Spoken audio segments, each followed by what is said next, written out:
Ven Espíritu Santo, llena los corazones de tus fieles y enciende en ellos el fuego de tu amor. Envía tu Espíritu y todo será creado y renovarás la faz de la tierra. Oh Dios, que has iluminado a tus hijos con la luz del Espíritu Santo, haznos dóciles a tu Espíritu para obrar rectamente y gozar siempre de su consuelo. Por Cristo nuestro Señor. Amén. En el nombre del Padre, del Hijo y del Espíritu Santo. Tomen asiento.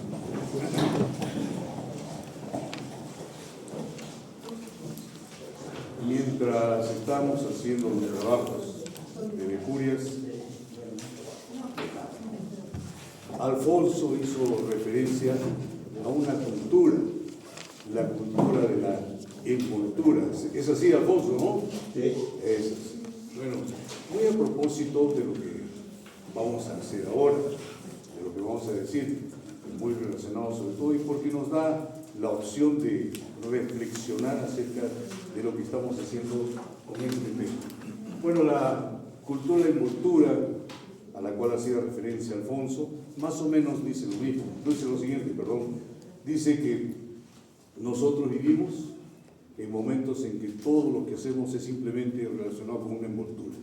Por ejemplo, relacionado con los sacramentos, tenemos un bautizo, que es una envoltura, tenemos un matrimonio, que es simplemente una envoltura, en donde todo está solamente en la periferia, en el exterior. Abrimos esa envoltura y del matrimonio no queda nada. ¿Por qué la envoltura? ¿Qué cosa hizo referencia Alfonso? Hizo referencia a que la envoltura es pues todos los preparativos que se dan para la boda, ¿no? El vestido de boda, la fiesta, la despedida de soltero, la relación con la sociedad, en fin, etcétera, etcétera. En cuanto al bautizo, igualito. También el vestido del bebé, elegir al padrino que sea un tipo influyente que pueda después ayudar a mi hijo, el padrino cebo, etcétera, etcétera. Abrimos nuevamente esa envoltura y no encontramos nada. ¿Qué es lo que está pasando o qué es lo que ha pasado en cada uno de esos sitios? Es que el factor principal, permítame llamarlo así, el elemento principal, que es Cristo, ha sido separado, ha sido excluido de aquello en lo que es principal, el matrimonio, el bautizo. Y así como ese, existen varios otros ejemplos que podemos traer a la mente. Ahora, esto también nos compete o no nos compete. Nuestras actividades como cursillistas responden también a esa cultura de envoltura, sí o no. Vamos a reflexionar un poquito acerca de este tema y cada uno tendrá una respuesta a esa pregunta. ¿Somos simplemente envoltura o estamos haciendo algo más con profundidad? Esto es, teniendo a Jesús ahí dentro.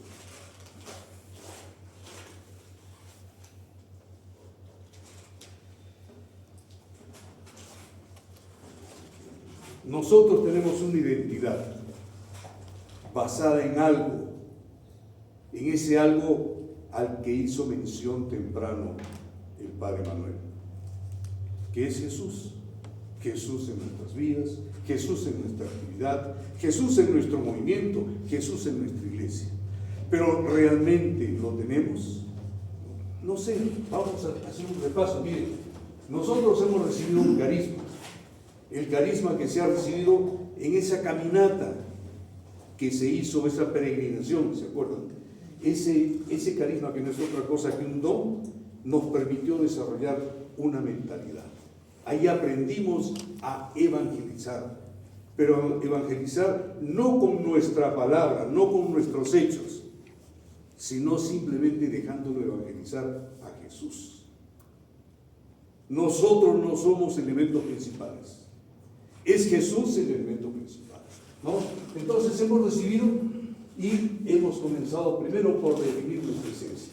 ¿Nuestra esencia cuál es? Simplemente Jesús. Hemos desarrollado esa mentalidad, hemos definido un fin específico, fermentar el evangelio en los ambientes, ¿no?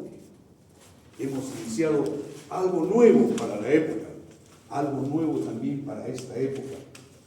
No piensen que solamente ha sido algo nuevo hace 75 años. también puede convertirse en algo nuevo ahora. Porque lo que se necesita no es que traigamos un nuevo proceso, un nuevo sistema, sino, como ya se ha dicho antes, que nos renovemos nosotros y que nosotros, renovados, presentemos algo a quienes queremos ganar para el Señor, ¿no? Hemos enfrentado desafíos, los enfrentamos desde el inicio, los enfrentó Jesucristo, los hemos enfrentado nosotros al inicio también de la marcha como movimiento de cursillos. Acuérdense de que gracias a esas malas acciones de quienes no podían o no querían ver al movimiento de cursillos como una alternativa, como una solución, precisamente jugaron en contra. Mandaron al cura tal, al cura cual, por acá, por allá, en fin, etcétera, etcétera, pretendiendo acallarlos. Pero lo que hicieron fue regar este movimiento, esta iniciativa, esta forma de evangelizar, la regaron por el mundo. Hasta acá vinieron esos sacerdotes, y tengo entendido que uno de los primeros lugares en que vinieron fue aquí a Arequipa, El primero, ¿cierto? Sí. Que dicho sea paso en mi tierra, por algo tenía que ser. Pero todo esto nos lleva a una cosa. Si nosotros hemos de actuar en nombre de alguien, tenemos que ser ese alguien. Ya Julito nos habló de un término que es la conformación. Conformación no es otra cosa que formarnos como, ¿de acuerdo? Y eso es lo que va a definir finalmente nuestra identidad. Ok, si no la tenemos, si no tenemos ese centro, vamos a ser como ese tronco que no tiene púa, sencillamente no puede bailar. Como ese árbol que no tiene tronco, pura rama, no puede existir.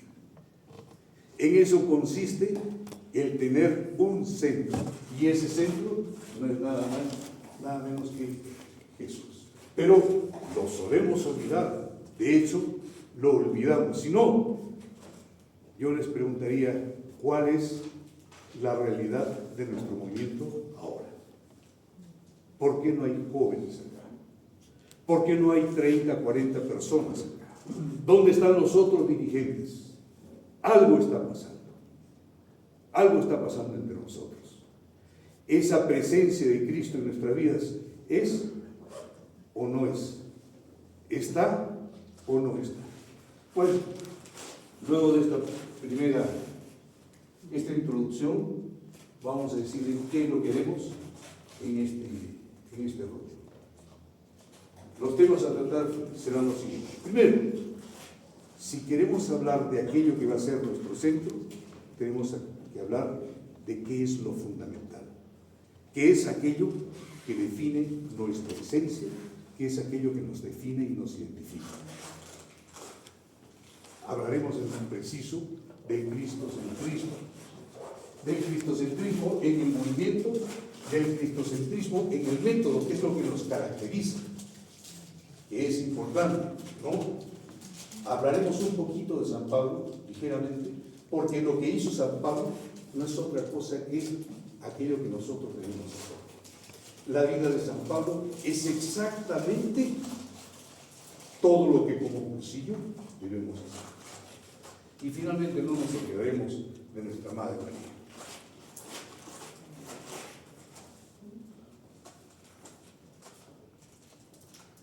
Lo fundamental, cristianos, son dos cosas.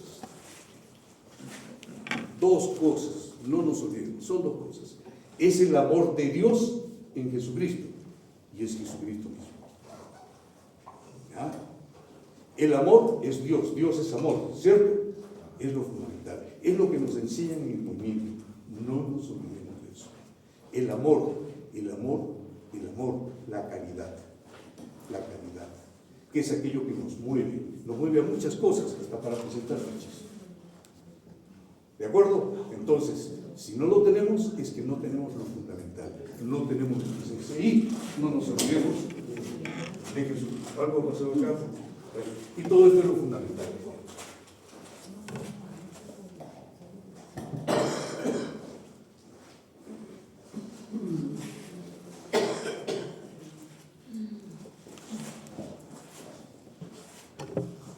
hemos dicho, y lo han repetido, creo que desde los rollos del Padre, ¿no?, de que lo nuevo, lo novedoso de esto que nosotros presentamos radica en lo novedoso que nosotros debemos ser como presentadores. No lo del cursillo propiamente, porque el cursillo tiene cosas muy elementales, muy definidas, que hay que respetar, porque si no dejamos de ser cursillistas. En esto hay que diferenciar tres cosas que deben ser también materia del discernimiento de todos nosotros: lo esencial, Jesús; lo importante, aquello que es muy difícil o es un poquito dificultoso prescindir de ello; y lo accesorio, que es aquello que nosotros podemos simplemente excluir, adecuándonos a los tiempos que vivimos. Bien, entonces es muy importante que tengamos eso en cuenta. Todo nace de un encuentro. Nuestra fe, nuestro cursillo, todo nace de un encuentro. En ese encuentro recibimos nosotros esa fuente de fe. Y junto con ese encuentro siempre hay un llamado. El encuentro no es simplemente nos encontramos y nos vemos, nada más, sino ese encuentro es el llamado a una amistad, a un intercambio, algo, porque no somos simplemente dos cosas que se ven sin animación. Y nosotros nos estamos encontrando con Jesucristo, pero eso significa que es Jesucristo quien nos va a llamar, de alguna manera nos llama, nos pide que lo sigamos, pero no solamente nos pide que lo sigamos, sino nos pide algo más. ¿Qué cosa? Enfrentar o atender una misión. ¿Ya? Ver sin hacer no es nada. El encuentro sin seguirlo no es nada. Entonces, esa transformación que exige de nosotros no es otra cosa que la conversión. ¿Qué cosa es la conversión? La conversión es un proceso de acercamiento a Jesús.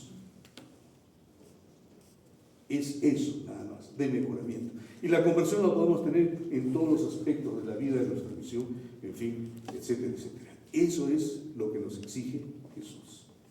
Conversión, acércate a mí, sígueme y también acepta mi misión, lo que yo estoy haciendo.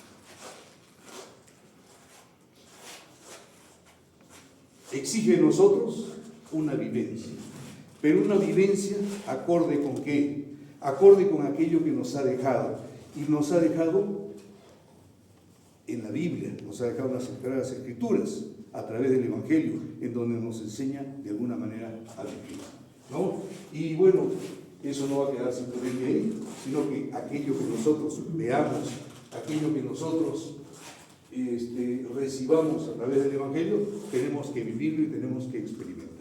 Y aquí viene lo siguiente, queridos amigos. Uno de los métodos, alguien me preguntó en mi mesa, ¿cuán difícil es responder al cómo?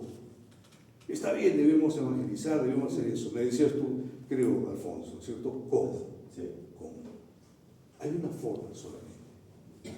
Una forma, es transparentando a Jesús.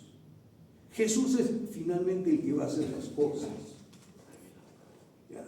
Jesús es finalmente el que va a evangelizar. Nosotros no. Porque el decir nosotros, Alfonso, es decir que nosotros pongamos de nuestro criterio, de nuestras convicciones, etcétera, etcétera, algo. No, es Jesús quien lo va a hacer. Pero entonces hasta ahora ustedes me dirían, pero ese es etéreo. ¿Cómo lo va a hacer Jesús? Lo va a hacer a través de mi comportamiento. Allí donde yo esté regado, debo estar haciendo las cosas como Jesús las hace. En todititos los aspectos, Alfonso. No solamente en tocar una guitarra o en decir alguna palabra o en leer algo, en fin, sino en todos los aspectos. En que se pueda transparentar a Jesús. Y esa va a ser la forma como yo a ti te voy a convencer. Que finalmente no soy yo quien te va a convencer, sino es Jesús el que te va a convencer. A través de mi acción. Pero si yo no lo hago así, esa persona no va a ver más que a Raúl con todos sus defectos, con todas sus limitaciones, con todos sus problemas. Y ahí surgirá el problema. ¿Cómo? Yo no sé cómo hacerlo. Yo no sé cómo hacerlo, porque son cosas que provienen de un misterio, el misterio de Jesús. Jesús es el que nos ha convencido a nosotros. Jesús es el que nos ha evangelizado a nosotros. Hagamos lo propio. Hagamos lo propio. ¿No? Que seamos, no nosotros, sino que sea Jesús el que lo evangelice. Ahí deja de ser etéreo, porque ese que Jesús sea el que evangelice se convierte en una gama de cosas enorme. Ya, sencillamente pensando ¿qué haría Jesús en esta actividad que estoy haciendo? Entonces la voy a hacer así para que Grover vea. Para que Grover vea y para que yo me santifique. ¿Sí? En eso consiste el cómo. Y en eso consiste el proceso de conversión. Que no es otra cosa el pretender o llegar o querer ser hombres nuevos para que Jesús haga a través de nosotros.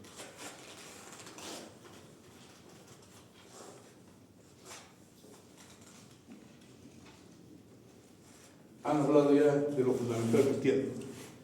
No le voy a volver a repetir, ¿no? Ya lo ha hablado Julito, acabo de hablarlo yo, pero más o menos sigue esto.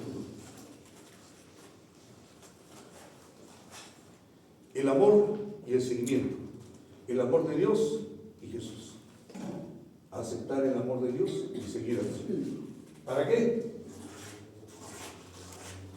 Para recibir la gracia y vivir la gracia. ¿Para qué?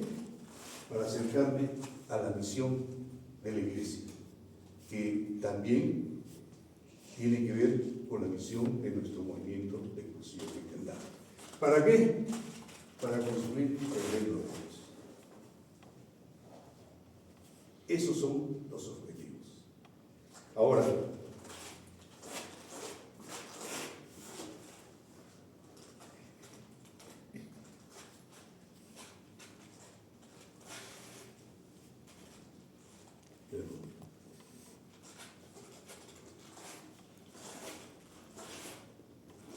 eso lo voy a hacer yo. Eso lo voy a hacer yo en base a lo que yo tenga en mente acerca de Jesús. Entonces, yo me debo preguntar qué lugar ocupa Jesús en mi vida. Y ya vamos entrando al tercero de los puntos. ¿Cuál es? El cristocentrismo. ¿Qué lugar ocupa en mi vida? Entonces, yo debo decirles, aquí permítame hablar de mí mismo. ¿Ya? Yo confío en Dios, pero no solamente confío en Dios, sino hablo con Él. Le pido, le pregunto, me amargo con Él también, me fastidio con Él, reniego de Él, soy hombre. Una de las cosas, por ejemplo, que ha ocurrido en mi vida es cuando yo vengo de una familia muy pobre, ¿no? Emigramos de Arequipa a Lima, precisamente tratando de buscar nuevos horizontes, ¿no? Y mis padres se han sacrificado mucho por lograr mi carrera y la carrera de mis hermanos. Mi padre sufría del corazón y yo ansiaba poder ser profesional para poder hacerlo gozar a él de algo de lo que él me había dado. Pero mi padre falleció antes de que yo cumpla el primer año de trabajar ya como ingeniero. Yo soy ingeniero. Y renegué mucho de Dios. Renegué mucho de Él. A tal extremo que me hice ateo. Yo me hice ateo. Pero eso es lo que sucede. Miren, es producto de esa relación personal que yo he tenido en algún momento con Él. ¿Ya? Pero también me llevó por un camino errado. Yo me hice ateo.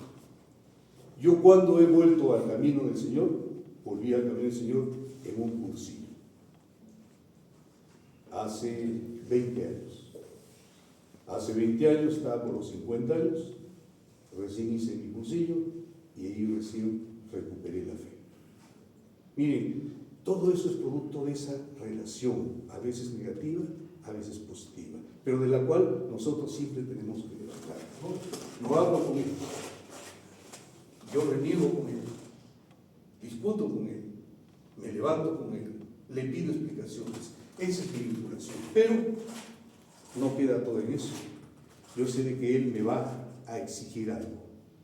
Me va a exigir que yo haga sus obras, haga lo que él me misiona a hacer, que me convierta en fruto, que fructifique, ¿no? Pero para fructificar, yo en estos momentos sí les debo decir de que esta es mi fuente. Jesús es mi esencia. Yo estoy acá con ustedes porque es Jesús el que me anima a estar con ustedes. Amén de que son mis paisanos también, aquí estoy por eso. ¿Bien?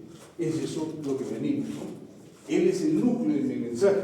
Gracias a Dios estoy en estos momentos con ustedes hablando de Él, de Jesús. ¿Bien? Y ese es el centro, yo podría decirles, que es el centro de mi vida. Aunque en estos momentos ustedes podrían decir, Raúl es un santo. No siempre es así. No siempre es así. No es a veces el centro de mi vida, el centro de mi santo. Yo también a veces bloqueo. Yo también a veces no voy al movimiento.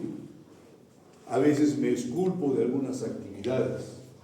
Al margen del movimiento, yo también trabajo en una pastoral familiar. A veces me da flojera. No sé, yo les digo en estos momentos, con mucha sinceridad, algunas veces pienso que es que ya estoy haciéndome viejo, ya estoy sintiéndome cansado, pero inmediatamente recapacito y digo, por más cansado que esté, siendo Jesús o admitiendo que Jesús es la fuente de mis obras, yo debo reaccionar. Yo debo reaccionar. Entonces, no es así, miren, no es, sencillamente esto es parte de la teoría, parte de lo que quiero decir, pero es también parte de la reflexión a la que ustedes, nosotros, yo, debemos llegar. ¿Es realmente nuestro centro? Si no es nuestro centro, debemos inmediatamente también reaccionar. Hay algo que nos ayuda en términos generales, ¿no? Hay algo que nos ayuda para saber quién es Jesucristo. Las Sagradas Escrituras nos hablan de muchos aspectos, entre ellos he cogido estos tres. Su naturaleza, un hombre, ¿no? Verdadero hombre y verdadero Dios, ¿no? Siendo humano, nada de lo mío me es ajeno, todo lo conoce, todo lo sabe, entonces yo puedo confiar en Él. Yo sé que puedo confiar en Él. Yo sé que a Él no le es ajeno comportamiento, esa flojera de la que les acabo de hablar, o esa desidia en algún momento. Por su corazón hay múltiples pasajes en la Biblia en donde se habla pues de una persona cercana, compasiva, justa, amorosa, llora, ¿no? Se conmueve, es misericordioso, es atento a las emociones, etcétera, etcétera. Si no, podríamos citar la parábola del hijo pródigo, ¿no? En donde se ven varios aspectos de ese padre en el que de alguna manera él se puede reconocer en él. Su inteligencia, él conoce y entiende todo nuestro exterior, que no le quepa duda. ¿Estamos convencidos de ello? Si estamos convencidos de ello, entonces vamos a aceptar su presencia. Si no, no es tan inteligente de repente, yo no voy a aceptar que él se meta en mi vida, ¿no? Su poder, claro que es grande su poder.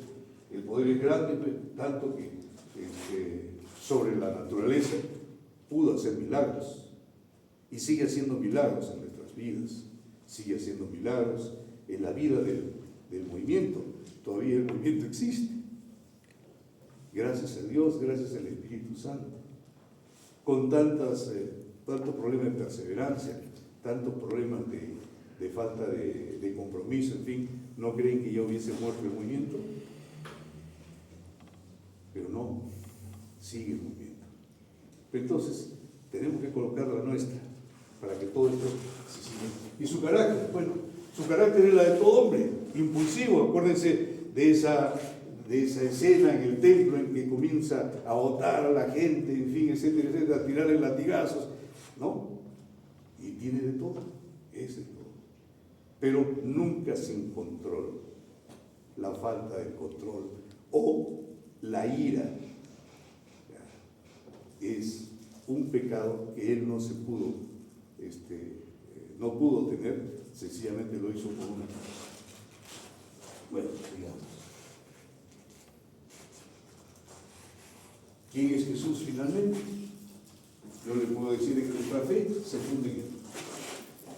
San Juan dice de Jesús: en medio de vosotros está uno a quien no conocéis, pues Jesús es un misterio que rebasa nuestro entendimiento.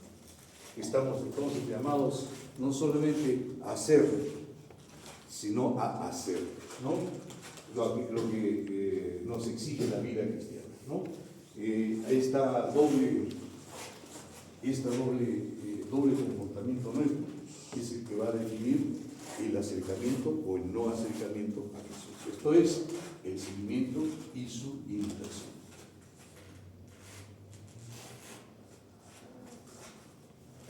Pero ya he hablado de mí, ya hemos hablado de nosotros, ¿no? He hablado de mí con todas mis limitaciones. Yo les he dicho, ¿no?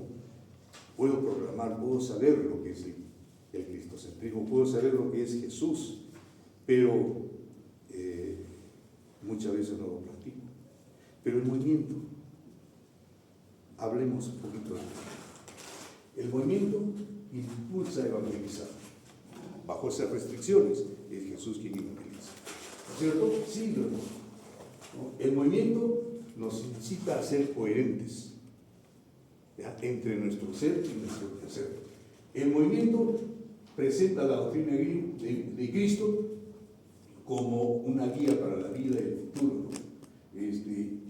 Y por eso podemos decir que el movimiento es profundamente cristocéntrico, ¿no? Entonces, en unión con y en Jesús, el mundo nos va a creer, ¿ya? Debemos unirnos a aquel que sencillamente nos va a proporcionar esa vía para cumplir nuestra misión. Pero exige pues algo, exige la unión con Jesús y la unión en Jesús. Al hablar de la unión en Jesús, estamos refiriéndonos a la unión entre nosotros. La única forma de estar unidos entre nosotros es que estemos unidos todos a Jesús. Y aquí debo decir lo siguiente. Podríamos reconocer que en nuestros secretariados todo es paz, todo es unión. Nos besamos con sinceridad, nos abrazamos con un real cariño, en fin, etc. O peleamos, discutimos, votamos a la gente, hacemos huir a la gente. ¿Cómo es nuestro movimiento? ¿Qué es lo que está pasando con nuestro movimiento? ¿No? Lo que está pasando con nuestro movimiento, lo que está pasando entre nosotros, es que no estamos unidos en Jesús. Podemos tener cierta cercanía con Jesús, pero no unidos en Él, todos.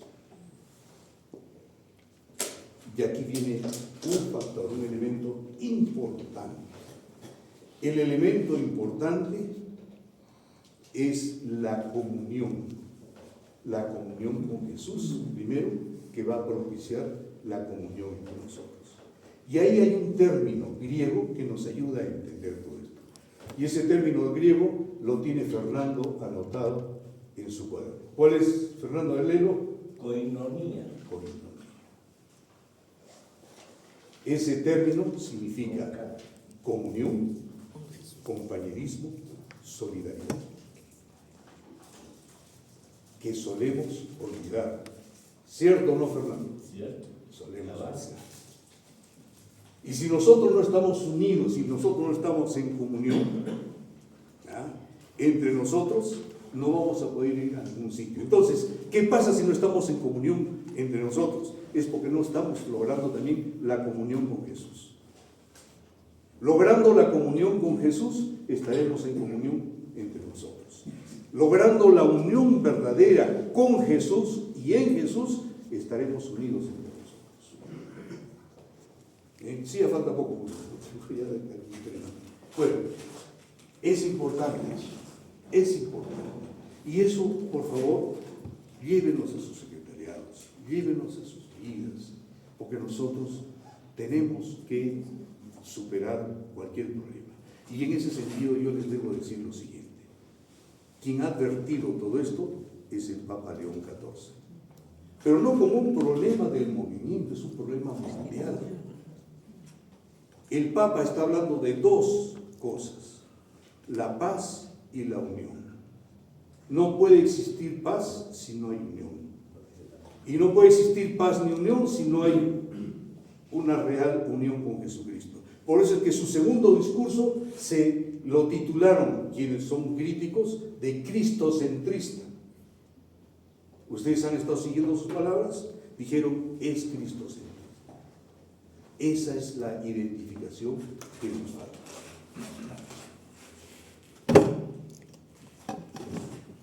Entonces, ¿qué he de hacer yo para hacer que ese movimiento mío sea cristocéntrico? Vamos a ver acá. Primero, transparentar a Jesús. Transparentar a Jesús. Es Jesús quien obra, no yo, no tú. Es Jesús quien hace las cosas. Segundo, centrarnos la vida en Jesús. Tercero, estar en unión y en comunión con Él. Ya lo acabamos de decir. Cuarto, tener la confianza que Él va a triunfar finalmente. Y nosotros vamos a triunfar con Él. ¿Nosotros triunfar en qué? En la misión que nos es encomendada. ¿Cuál es la misión? Es llevar almas a Cristo. ¿De acuerdo? A través de la evangelización. Y finalmente, tener la esperanza de que lo vamos a lograr. Eso es lo que tenemos que hacer. Nada más. Recordar lo que el Papa ha elegido como su lema.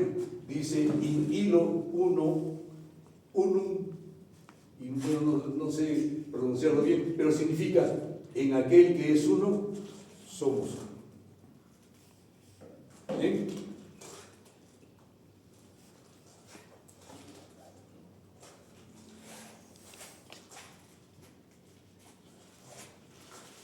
Y eso es todo lo que les tenía que decir en relación con el cristocentrismo. Ahora vamos a hablar un poquito más específico del cristocentrismo en el método.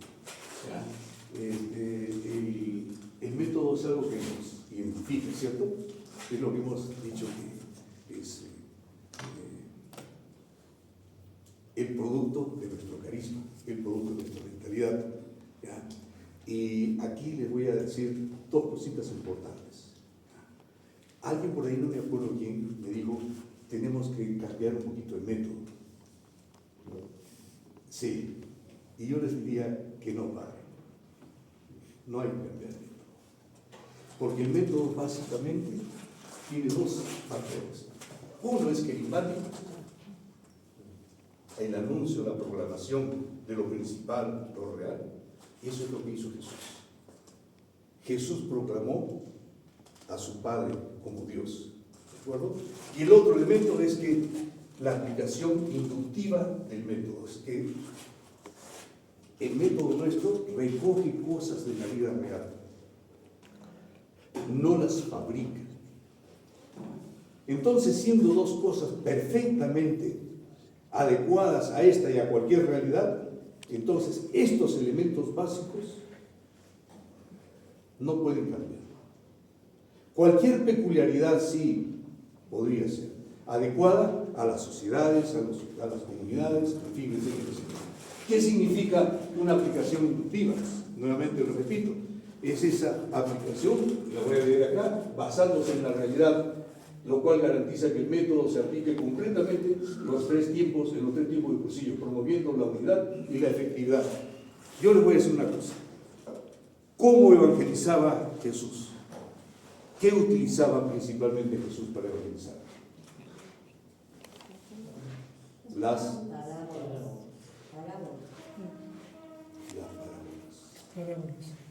parábolas. Y las parábolas no son otra cosa que historias recogidas de la realidad en forma simple, simplificada, porque la realidad es así, es simple. La realidad no es compleja, la realidad es simple. Entonces, el método es este, el método del movimiento es este. Claro, tiene otras peculiaridades que podemos cambiarlas, pero lo básico, esto, no. ¿Por qué? Porque es realmente básico y elemental. ¿Sí? Y esto es lo que nos identifica.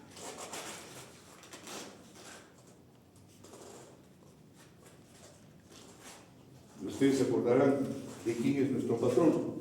San Pablo. San Pablo. Si ustedes recrean en sus mentes cómo fue la vida de San Pablo, se darán cuenta que no es otra cosa que la vida del movimiento. San Pablo no evangelizó solamente al pueblo judío, ¿se acuerdan? Sino ¿dónde fue? A Roma. Se fue a todo el mundo, a Roma como fin. ¿Qué nos pide el movimiento? Ir a las zonas periféricas, ir al exterior, salir afuera, ¿ya? Salir afuera. ¿Sí? San Pablo, ¿qué hacía? En cada sitio en donde estaba, formaba núcleos. ¿Se acuerdan? Los tesalonicenses, los corintios, Roma, en fin, etcétera, etcétera. ¿Se acuerdan? Eso es lo que nosotros debemos hacer. ¿Se acuerdan ustedes de la finalidad de la cual habló Julito? La finalidad, una de ellas es formar núcleos. Allí donde lleguemos, ahí donde estemos. Ustedes tienen mucho trabajo en parroquias, ¿cierto? En bendita hora. Pero no se olviden del movimiento.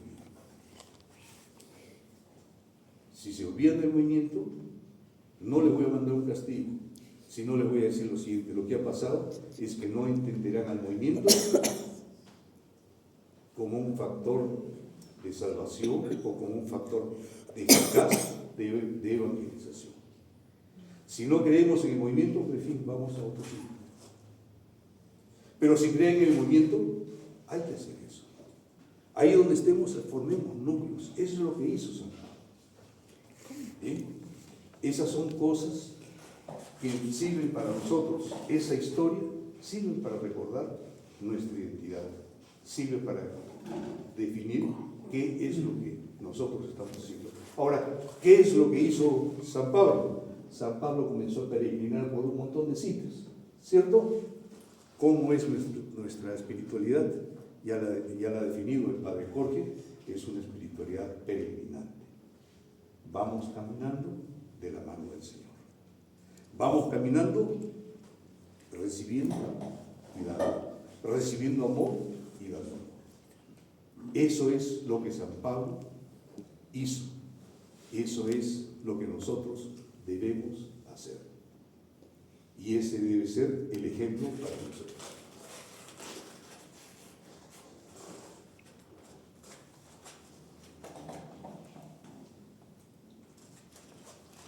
De María, ¿qué podemos decir? María, pues, es, creo, la criatura predilecta de Jesús. ¿Ya? A nadie cuidó, a nadie la rodeó de tantas hermosuras como a María, ¿no? Y esas hermosuras de María se demuestran a través de varios factores. Por ejemplo, su fe, única. Es la única, bueno, aparte de Juan, creo, que la única que lo siguió a Jesús hasta su crucifixión. Tuvo la valentía de seguirlo, ¿no? Tiene, pues, no solamente ese factor, ¿no? Sino, acuérdense de la anunciación. La anunciación no es más que una expresión de amor, de caridad, ¿no? Y de aceptación de la palabra, no, perdón, de aceptación de la palabra. La caridad que exhibió cuando demostró ese amor con su prima, y bueno, y la esperanza que tuvo después de que murió Jesús. Cuando murió Jesús, mantuvo unidos a todos los apóstoles, ¿de acuerdo? Y miren, son virtudes, son enseñanzas que la vida de la Virgen María nos deja a nosotros. Esa fe es la fe que debemos tener, es la misma fe de María. Es esa anunciación que nos dice sí, que nos obliga, que la obligó a decir sí al Señor, ¿no? A Dios, ¿no? En momentos o en circunstancias muy duras, ¿ya? Es el sí que nos debe guiar a nosotros para decirle, sí Señor, yo voy a seguirle, yo voy a cumplir con tu misión. ¿Bien?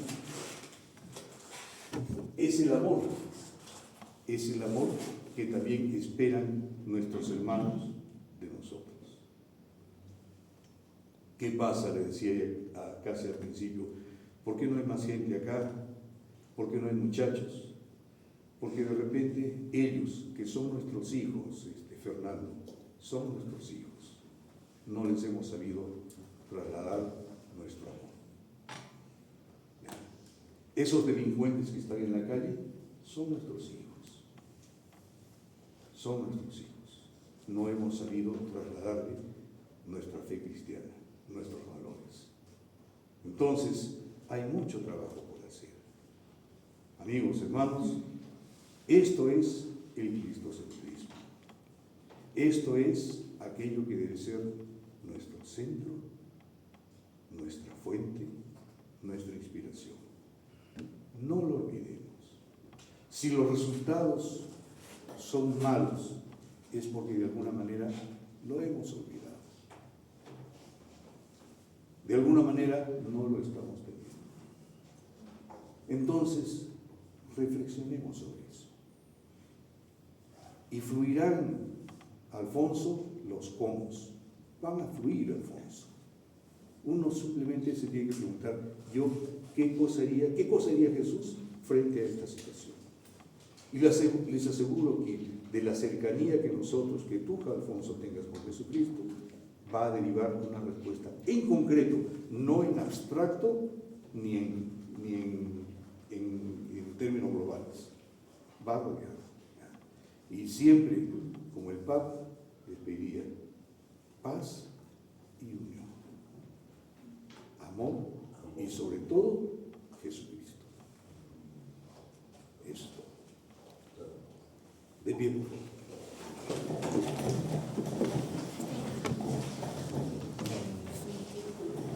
En el nombre del Padre, del Hijo y del Espíritu Santo, te damos gracias, Señor.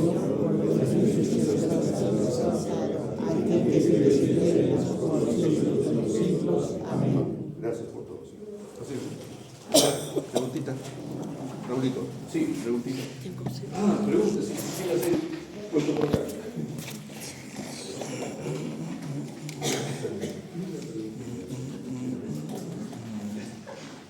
Ahí están las preguntas. Dos preguntas. ¿Qué entiendo por cristocentrismo? ¿Lo practicamos de manera personal y en el secretariado? Y segundo, ¿qué hacemos o qué haremos para hacer de Jesús el centro de nuestro ser y hacer? Ahí lo dejo.